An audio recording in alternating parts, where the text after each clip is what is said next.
Reborn. The first thing I did was rush back home. In my previous life, during the housing reform year, Ryan secretly gave the savings we had worked hard to save for 2 years to Elena just to give her a home. Over the next decade, housing prices skyrocketed, and Elena became a wealthy woman admired by everyone. As for me, I was stuck living in a cramped 30 square meter old flat. After being laid off early, I struggled day and night selling street food to support my family. The day I collapsed, Ryan was traveling across the country with Elena. Chapter 1. Laura. Congratulations.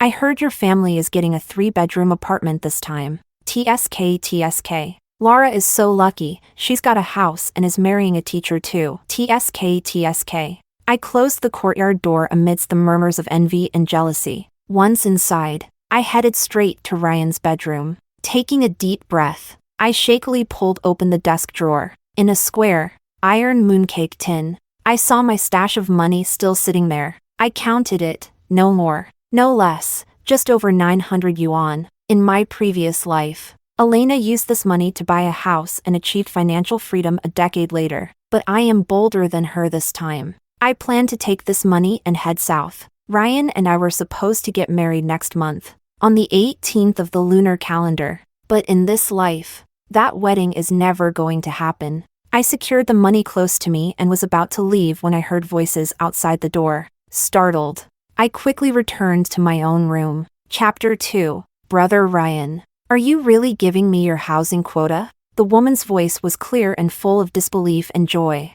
I was even stunned when I heard it. I only knew in my past life that Elena bought the house with Ryan's money. I didn't realize he had even given her his housing quota. My eyes reddened, and I bit my lip hard. You and Lucas are living under someone else's roof. You need this house more than I do. Ryan's voice was gentle, completely different from the indifferent tone he used with me. I listened as Elena thanked him profusely. Then she hesitated and said, "But even with the quota, I'm afraid I can't afford it." Ryan didn't respond. Brother Ryan, you know Lucas is still young and expensive to raise. I can't save much from my part-time jobs. After a moment of silence, Ryan finally spoke. I'll figure out the money. Elena tried to refuse a few times before the two of them finally left. I only came out of my room after they were gone. I remember in my previous life, when I heard Elena had made millions from the house she bought back then, I envied her so much. And what did Ryan say at the time? He simply ate his meal without looking up and said, "It's fate. If it's not meant for you, there's no point thinking about it." I completely believed him back then. I really thought Elena was just incredibly lucky. Little did I know that this so-called luck came from Ryan draining me dry to give it to her. In my past life, if Elena hadn't slipped up and mentioned how grateful she was for Ryan's help in buying that house, I would have died never knowing the truth. How deep must his love for her have been to let me and our child squeeze into a 30 square meter flat, all so he could give Elena the money and the house? And then tell me it was fate?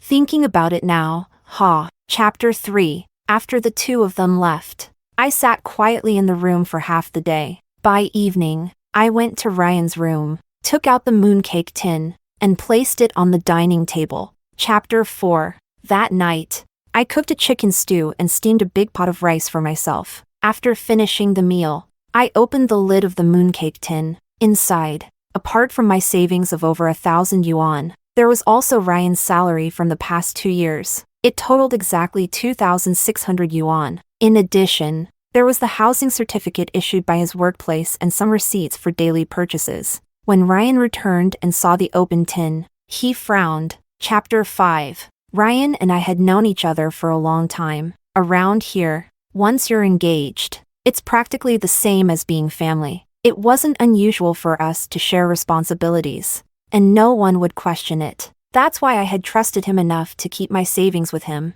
Who would have thought Ryan was scheming behind my back, not only thinking about Elena but also giving her both our salaries and the housing quota?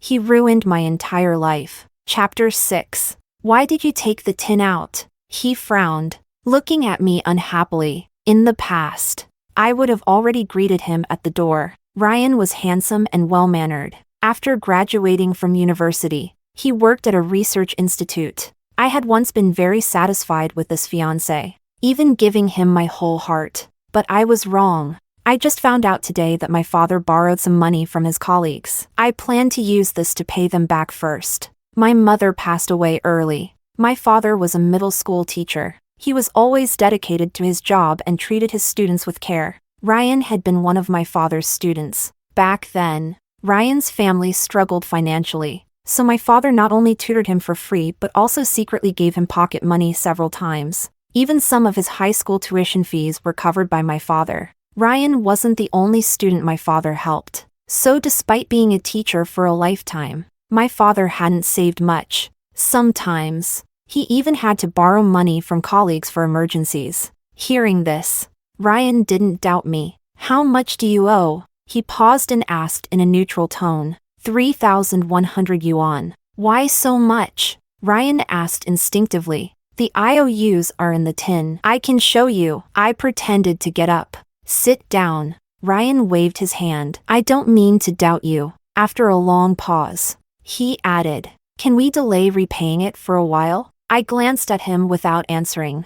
Of course, I knew he wanted to give that money to Elena. I sneered. "Keep dreaming." I was planning to head south to make a fresh start. I couldn't go without money. Chapter 7. Ryan didn't have the nerve to take the money back. He just said to leave the box with me for now. After Ryan left, I took out my father's account book. Although he was overly generous, he at least had the habit of keeping records. I listed all the money he had spent on Ryan over the years. I hadn't realized how much it was until I totaled it up. Not only did my father cover Ryan's high school tuition and living expenses, but he also gave him a lot of support during college. I added it all up, 2,800 yuan in total. That was 3 years worth of my father's salary if he didn't spend a penny. I took Ryan's 2,600 yuan out of the mooncake tin. As for the remaining 200 yuan, I considered it gone for good.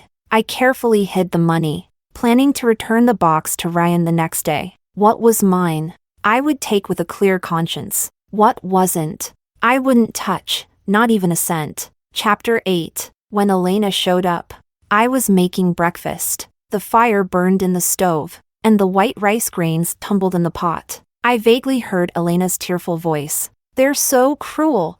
How could they hit you?" My hand paused as I scooped the rice. I walked out of the kitchen to see Elena with red, swollen eyes. Her long hair fell over her shoulders, and she was practically curled up in Ryan's arms. "What are you two doing?" Hearing my voice, Elena quickly turned and wiped her tears. Then she looked at me and said, "Sister-in-law, don't misunderstand. It's just that I had nowhere else to go, so I came to see brother Ryan." The three of us had known each other since childhood. 10 years ago, most houses here were still made of wood, and people lived close together. Ryan and Elena grew up in the same courtyard and often played together. Later, a fire broke out. Although no one was hurt, several streets of houses were burned to the ground. After that, everyone rebuilt their homes. Later, Elena married an apprentice tailor, but he died. Devastated, she barely survived and returned to her parents' home with Ryan's help.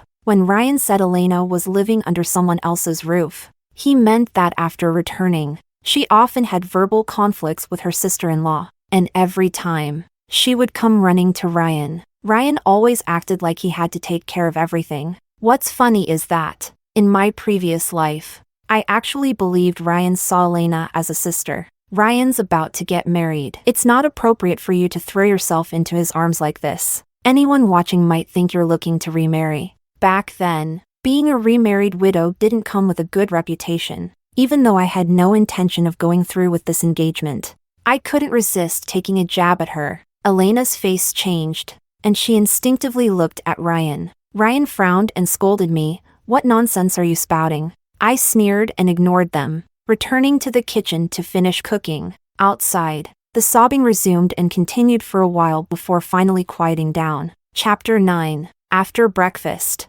I headed to the factory. I worked as a quality inspector at the MSG factory. After graduating from high school, I was assigned to this job. The factory was doing okay for now, but a few years later, when the economy took a downturn, it faced restructuring, and I lost my job. Coming back this time, I already knew the factory's performance was steadily declining, although most people hadn't realized how serious the situation was. I planned to sell my position. In my previous life, those who were bold during the early stages of reform and opening up reaped the first wave of benefits. Back then, becoming a millionaire wasn't just a dream. I just needed to carefully think about who I could sell my position to. After work, on my way home, I instinctively wandered over to the area where Elena bought her house in my previous life. It was still an overgrown, empty lot, but just 3 years later, high-rise buildings would start springing up here, and within a decade,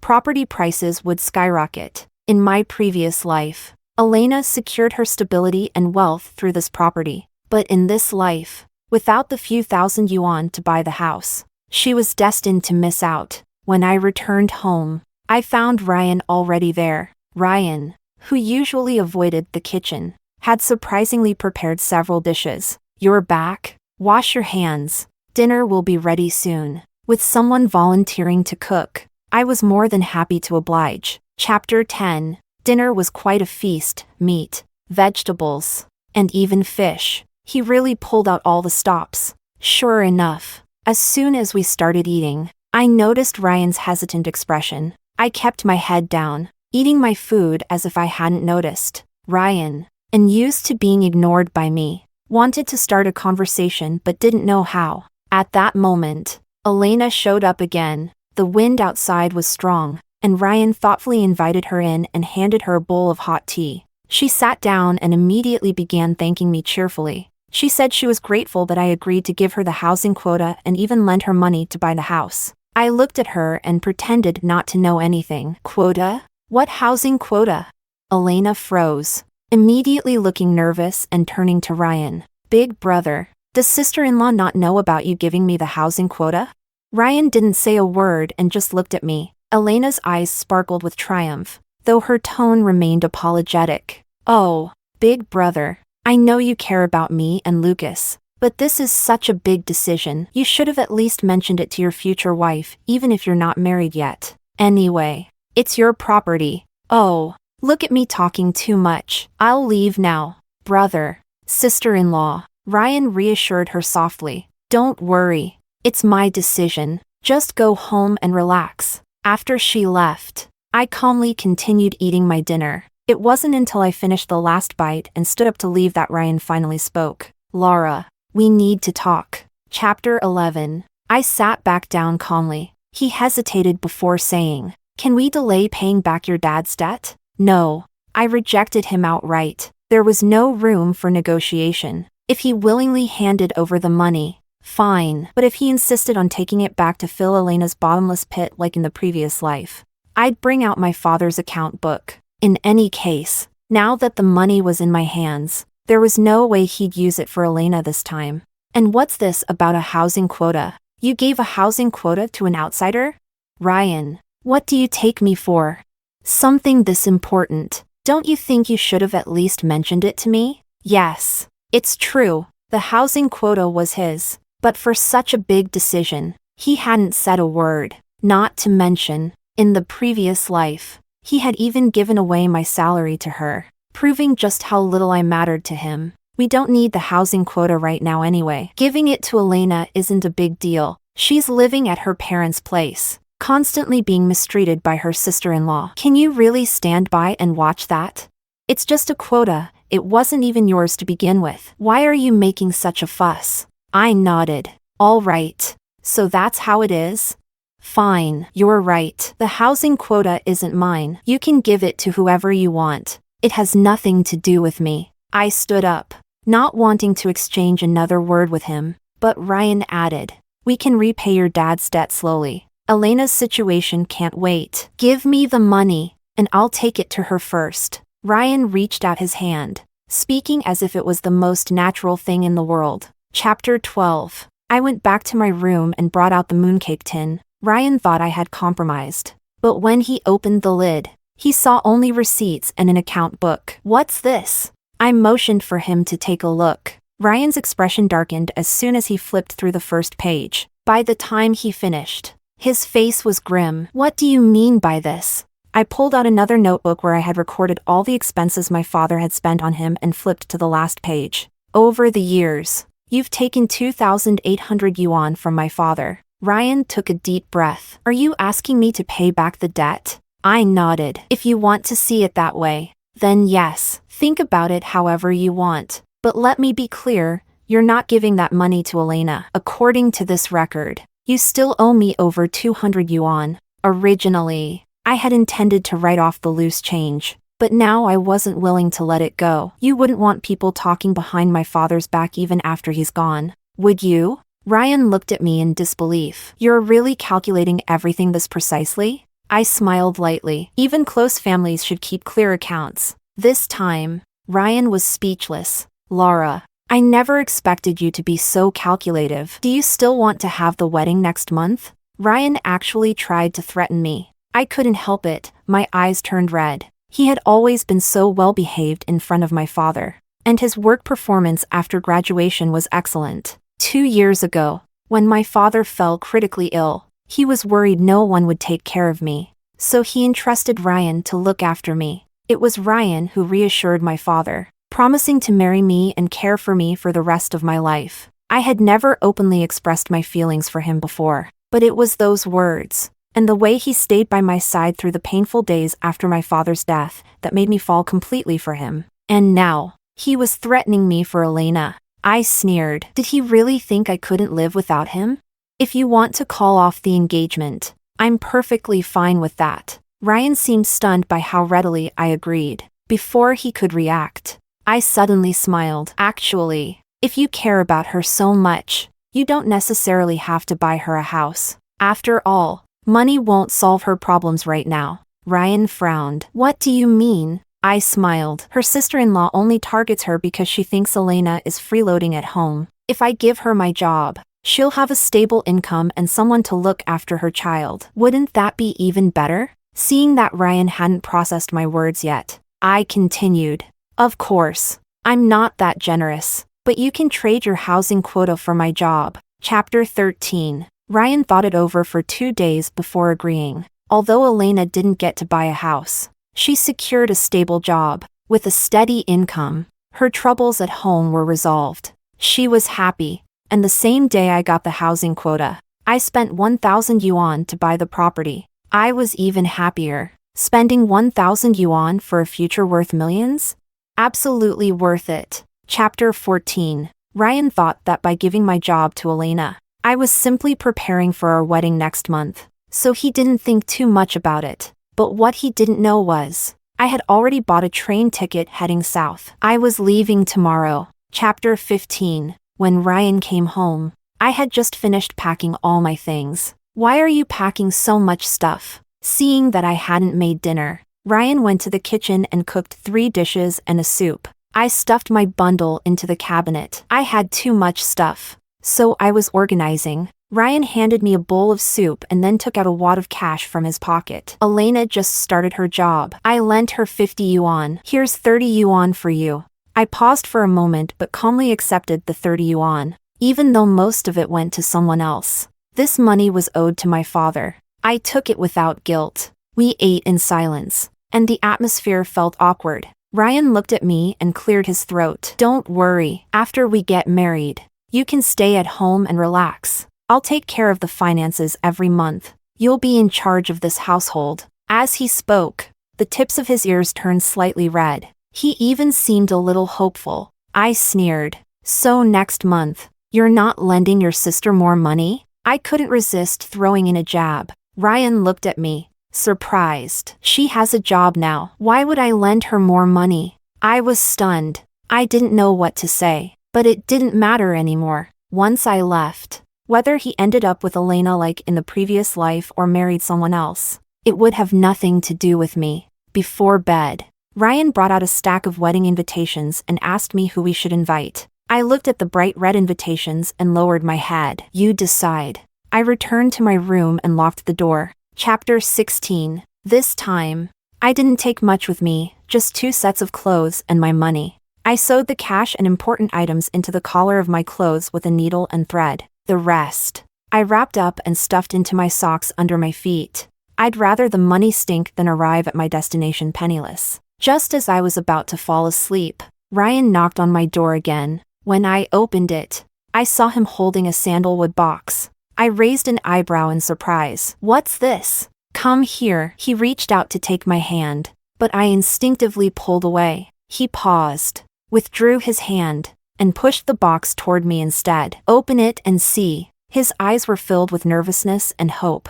I took the box outside and opened it under his expectant gaze. Inside, there was a pair of silver bracelets, 2 gold rings, and a jade bangle. I looked at the items with a complicated expression. In my previous life, Ryan never gave me these things. I remembered years later, after our child had grown up. I found this box in his study and opened it out of curiosity, but he had snapped the lid shut in front of me with displeasure. "These are my mother's keepsakes. They're for my future daughter-in-law. Don't touch them." Later, the jade bangle somehow ended up on Elena's wrist. So he had these things all along. What I couldn't figure out was why he was willing to give them to me in this life. I laughed bitterly to myself. Was it because I gave my job to Elena, and he thought I was still useful? Was this his way of thanking me? What a pity. I didn't care. "What do you think? Should I put the jade bangle on for you?" Ryan blushed slightly as he picked up the bangle. I pulled my hand back. "We're not married yet. It's not appropriate for me to accept these." Ryan looked uneasy at my cold demeanor. He had thought I'd be happy to receive these items. After all, they were meaningful, reserved for the daughter-in-law of the family. He never expected that someone who had always cared about him would now seem completely indifferent. Chapter 17. Laura. "Is something wrong?" I gave him a calm look. What could possibly be wrong? I just didn't care anymore. I didn't need any of it. I turned around. "Take your things back." I closed the door again, but even until midnight, I could still hear footsteps pacing back and forth outside my door. The next morning, Ryan was already gone. I picked up my luggage and boarded the green train heading south. It was a 2-day and 1-night train ride, packed with people. At every stop, vendors crowded the platform, selling snacks, fruits, and street food. I had a window seat, and during meal times, I couldn't bring myself to spend money on the train's boxed meals. Instead, I bought pancakes and steamed peanuts from local vendors to fill my stomach. Except for the occasional bathroom break, I hardly left my seat. When I finally left the station, I discovered that the bag in my hand and the pockets of my clothes had been slashed open. Fortunately, I had only put a few small bills in my pockets as decoys. Losing them didn't matter, but in a completely unfamiliar place. I was nearly dragged into shady motels near the station several times by aggressive touts. Without saying a word, I broke free each time and clung tightly to my bundle. Eventually, I found refuge in the hallway of a hospital. The next day, with the help of the hospital's security guard, I managed to rent a room in a nearby residential building. My first job was working as a shop assistant at a wholesale market. In just 2 months, I went from knowing nothing to skillfully organizing stock and preparing orders for the customers who came to pick up goods. Gradually, I noticed that the market was saturated with stores selling clothes, shoes, and socks. The competition was fierce. Popular styles sold out quickly if shops didn't stock enough inventory. Customers who couldn't get what they wanted simply went elsewhere. But if stores overstocked, and the styles didn't sell, the goods would pile up and sit unsold. My boss often faced this issue. On the surface, the shop seemed profitable, with large shipments and big sales.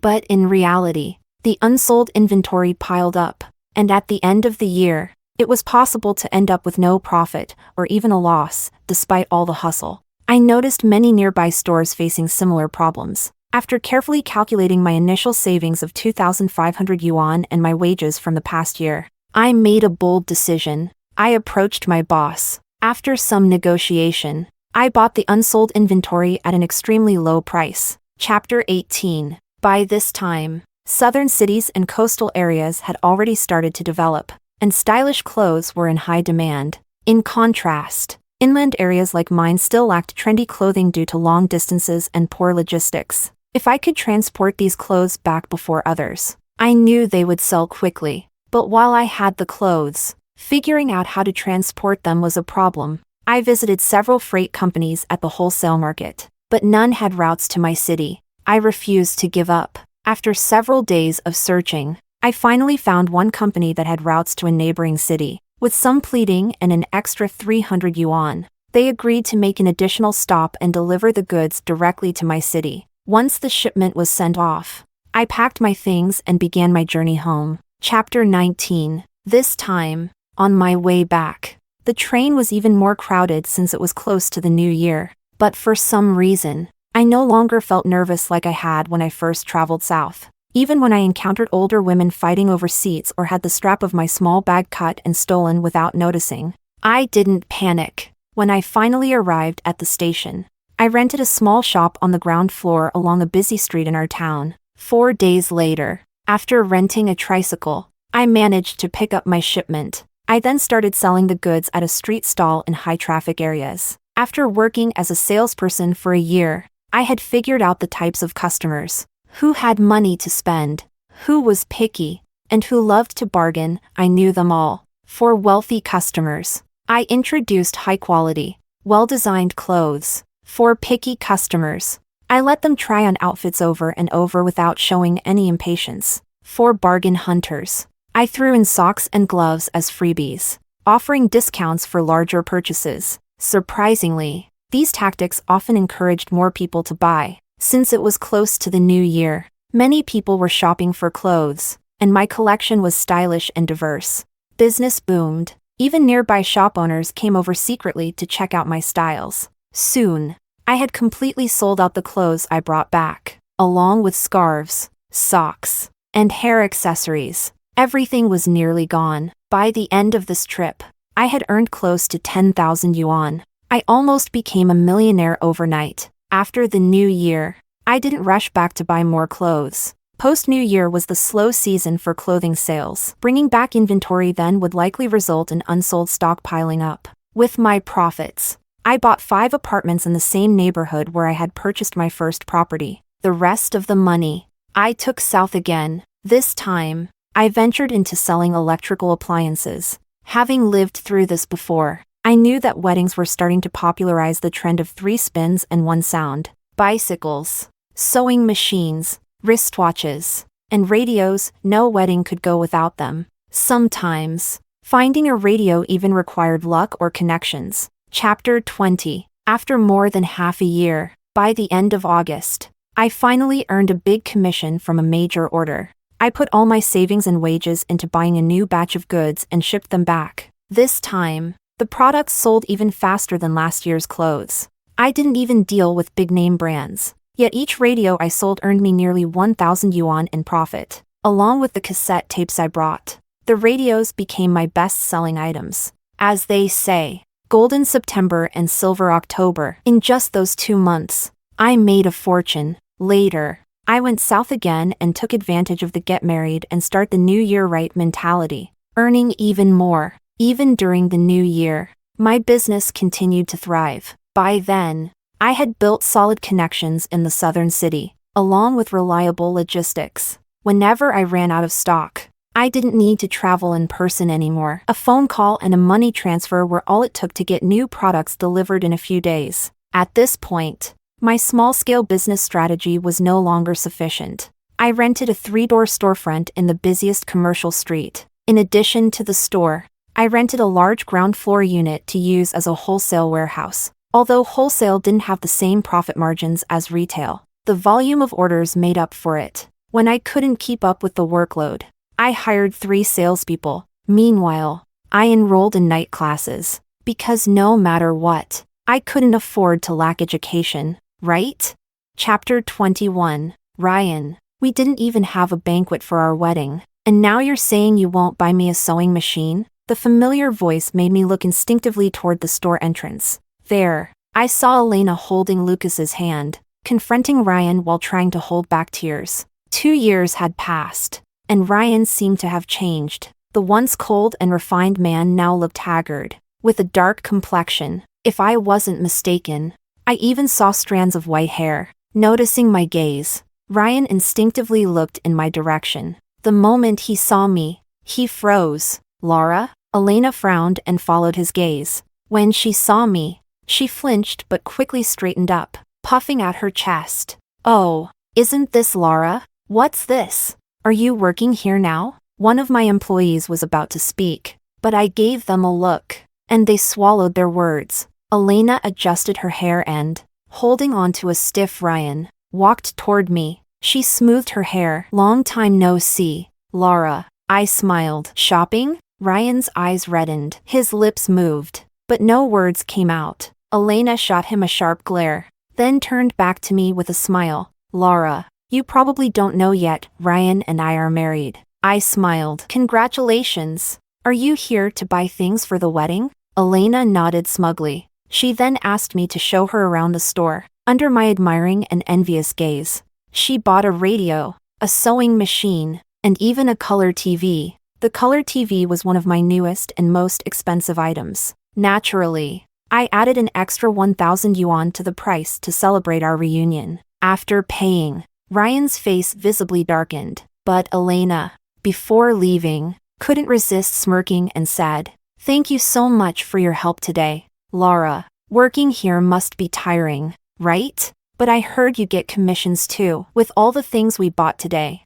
you must have earned quite a bit." Huh? I held back my laughter. Absolutely. Thank you so much. Just as Elena was basking in her pride, a middle-aged man with a large belly hurried into the store. Boss, has my TV arrived yet? Since the man was clearly addressing me, Elena's smile froze, and she turned to look at me in disbelief. I smiled and led the man toward the warehouse. Of course. I've already set it aside for you. Follow me. Chapter 22. When I stepped out of the warehouse, Ryan and Elena were already gone. That evening, I took inventory of the day's sales and balanced the books with my employees before locking up the store. I had barely taken a few steps when I noticed someone following me. Reaching into my bag for the pepper spray, I froze when the person called out, "Laura." "It's me." It was Ryan. Chapter 23. A roadside food stall. Ryan ordered 2 bowls of stir-fried noodles. The clinking of glasses and the sound of sizzling woks filled the air with liveliness.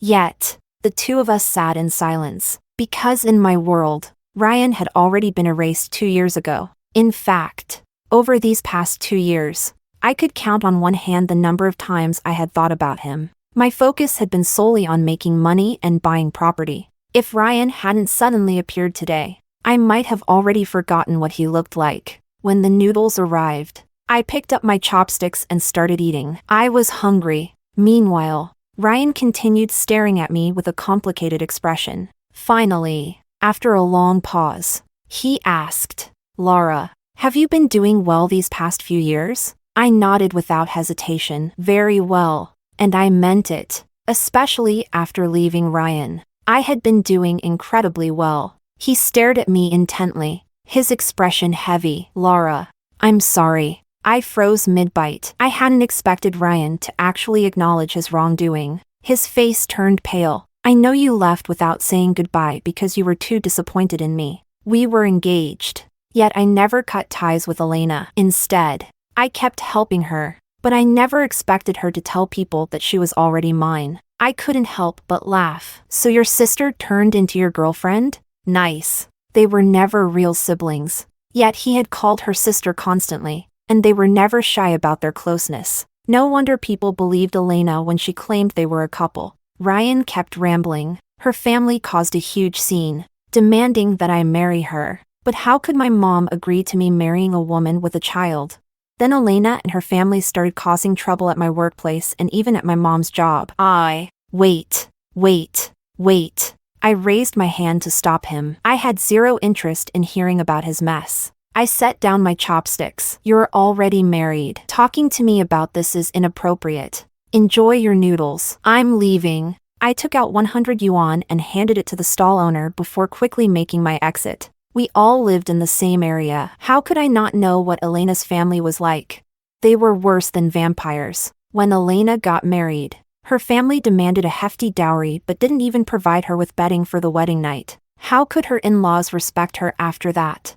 Naturally, her married life turned into a disaster, and she ended up back at her parents' house. Ryan had known all of this, but blinded by his infatuation, he thought Elena was perfect. Now that he was entangled with her family, he finally realized the nightmare he was in. But, too late. He could only deal with the consequences now. Chapter 24. After that, Ryan came to see me several more times. Every time, He hesitated. Every time. He seemed on the verge of saying something but stopped. He kept catching me off guard. In the end, I had enough. I invited Elena over and had her hide behind the scenes while I faced Ryan. You've been coming to see me so often lately. What exactly do you want? I asked. Ryan seemed to summon all his courage before looking up at me. Laura. I mean, do we still have a chance? I scoffed and didn't bother to hold back. You're married. And you're still trying to hit on me? No. She tricked me. I can divorce her. Ryan shot to his feet. She was already married and had a child. If she hadn't seduced me, how could I have ended up marrying her? You don't know what it's been like ever since I've been with her. Everyone laughs at me behind my back. They say I'm a second-hand dad who gave up gold to pick up someone else's leftovers. Before he could finish, a loud voice interrupted. I'll kill you. You shameless bastard. What's wrong with having a child? Does he eat your food or carry your name? You call me leftovers? And what about you? You're nothing but a rotten cucumber. You're just all show and no substance. If I'd known you couldn't last 3 seconds, I'd rather have died than marry you. Pa. Amid the chaos, as insults and shouting erupted, I calmly put on my sunglasses and walked away. Life is long. Maybe their misery was only just beginning, and I was so glad I had walked away when I did.